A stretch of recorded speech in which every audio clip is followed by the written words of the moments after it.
আচ্ছা, এমন একটা আধ্যাত্মিক জীবনের কথা ভাবুন তো, যেটা একটা মহাকাব্যের মতো সাজানো গোছানো, যেখানে প্রত্যেকটা মুহূর্ত একটা নির্দিষ্ট ছন্দে বাঁধা। আজ আমরা ঠিক এমনই একটা অসাধারণ বই নিয়ে কথা বলবো।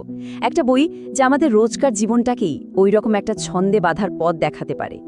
তো চলুন এই নামের মানেটা দিয়েই আমাদের আজকের এই বিশ্লেষণটা শুরু করা যাক। দেখুন, নামটাকে যদি আমরা ভাঙি তাহলে দুটো শব্দ পাচ্ছি। একটা হলো ভজন, মানে ভক্তি, উপাসনা বা স্মরণ, আর অন্যটা হলো রহস্য, মানে কোনো গোপন বা গূঢ় তত্ত্ব। তাহলে পুরোটার মানে দাঁড়াচ্ছে ভক্তির গোপন রহস্য। আর আমাদের আজকের এই আয়োজনের উদ্দেশ্য কিন্তু ঠিক এটাই, ভক্তির সেই গোপন রহস্যটাকেই উন্মোচন করা। আচ্ছা, তাহলে প্রথম ভাগ, ভক্তির এক গোপন রহস্য। চলুন দেখি এই বইটা আমাদের মনের খুব সাধারণ কিন্তু খুব জরুরি একটা আধ্যাত্মিক প্রশ্নের উত্তর কিভাবে দেয়। একটা প্রশ্ন যেটা হয়তো আমাদের সবার মনেই মাঝে মাঝে উকি দেয়। প্রশ্নটা হলো, আজকের এই যে এত হইচই, এত ডিস্ট্র্যাকশন যে ভরা দুনিয়া, এর মধ্যে আধ্যাত্মিক বিষয়ে মনটা ধরে রাখা যায় কি করে? এটা কিন্তু আজকের দিনের একটা বিরাট চ্যালেঞ্জ, তাই না? আর সবচেয়ে অবাক করা ব্যাপার হলো, বহু পুরনো এই বইটা কিন্তু সরাসরি এই সমস্যার একটা সমাধানের কথা বলছে। ভজন রহস্য একটা বেশ যুগান্তকারী সমাধানের কথা বলে। সমাধানটা কি? সমাধানটা হলো পুরো দিনটাকেই একটা ভক্তির রুটিনে বেঁধে ফেলা। মানে সকাল থেকে রাত পর্যন্ত প্রত্যেকটা কাজই হবে উপাসনার একটা অংশ। আজকের দিনের হাজারো ডিস্ট্র্যাকশনসের বিরুদ্ধে এটাই কিন্তু বইটার মূল অস্ত্র।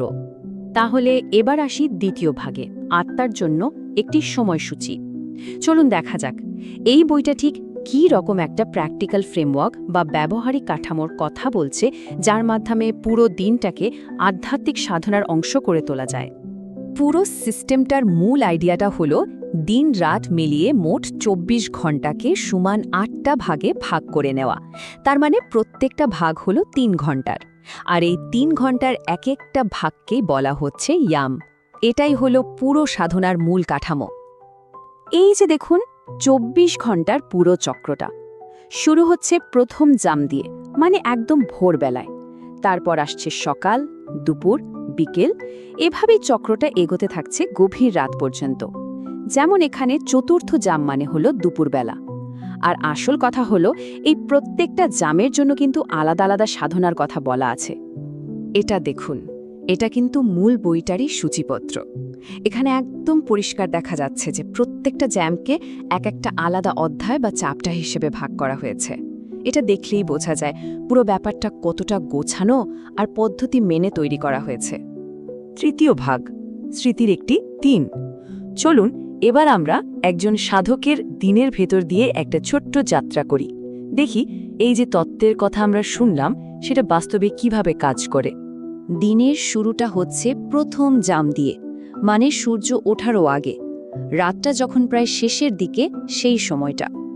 এই সময়টাকেই আধ্যাত্মিক সাধনার জন্য সবচেয়ে গুরুত্বপূর্ণ বলে মনে করা হয়। আগেই যেমনটা বলছিলাম, প্রত্যেকটা জামের সাথেই কিন্তু একটা নির্দিষ্ট শ্লোক আর একটা নির্দিষ্ট ভাব জড়িয়ে আছে। ভোরের এই শান্ত পবিত্র সময়টার জন্য এই শ্লোকটা খুব গুরুত্বপূর্ণ। এর মূল কথাটা হলো শ্রদ্ধা, মানে ঈশ্বরের প্রতি একটা গভীর দৃঢ় বিশ্বাস, যা ছাড়া আধ্যাত্মিক পথে এগোনোই সম্ভব না। তাহলে ভোরবেলার সাধনার মূল ফোকাসটা কি? ১ নম্বর হলো সেই ফাউন্ডেশনাল বিশ্বাস বা শ্রদ্ধা তৈরি করা। ২ নম্বর ভগবানের পবিত্র নাম জপ করা। আর ৩ রাত্রির শেষ ভাগের সাথে জড়িয়ে থাকা ঈশ্বরের দিব্যলীলাগুলো মনে করা। এভাবেই ভক্তির একটা নরম কিন্তু খুব মজবুত ভিত্তি দিয়ে দিনটা শুরু হয়। চলুন এবার সময়টাকে একটু এগিয়ে নিয়ে যাই। এক লাফে চলে আসি চতুর্থ জামে, অর্থাৎ ভর দুপুরে।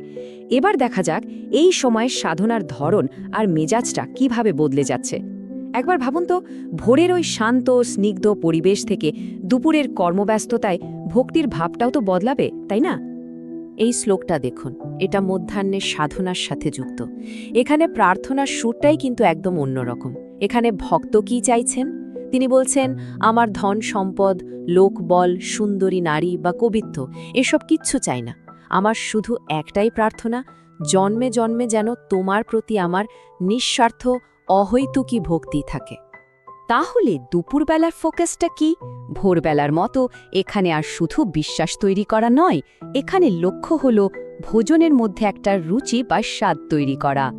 এর সাথে আছে সেবা, পূজা আর কৃষ্ণের দুপুরের লীলাগুলোর ওপর ধ্যান করা। তার মানে এই বইটা একজন সাধককে ধীরে ধীরে বিশ্বাসের স্তর বা শ্রদ্ধা থেকে রুচি বা আস্বাদনের স্তরে নিয়ে যাচ্ছে। পুরো ব্যাপারটা আসলে একটা গানের স্বরলিপির মতো, একটা মিউজিক্যাল স্কোরের মতো।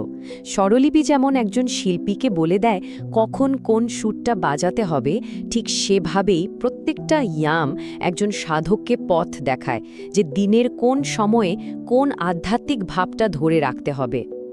এবার আমরা চলে এসেছি আমাদের আলোচনার একেবারে শেষ পর্বে, চূড়ান্ত লক্ষ্য। এতদিন ধরে যে আমরা এই কাঠামো, এই নিয়মকানুনের কথা শুনলাম, তার আসল উদ্দেশ্যটা কি? শেষ পর্যন্ত আমরা কোথায় পৌঁছতে চাইছি? প্রশ্নটা হলো, এত নিয়মকানুন, এত জটিল একটা আধ্যাত্মিক সাধনা মেনে চলার দরকারটা কি? এটা তো খুবই স্বাভাবিক একটা প্রশ্ন, তাই না? মনে হতেই পারে যে এটা তো বেশ কঠিন একটা ব্যাপার, কিন্তু এর পেছনে একটা খুব গভীর উদ্দেশ্য আছে। আর এখানে আমরা বইটার আসল রহস্যের কাছে চলে এসেছি।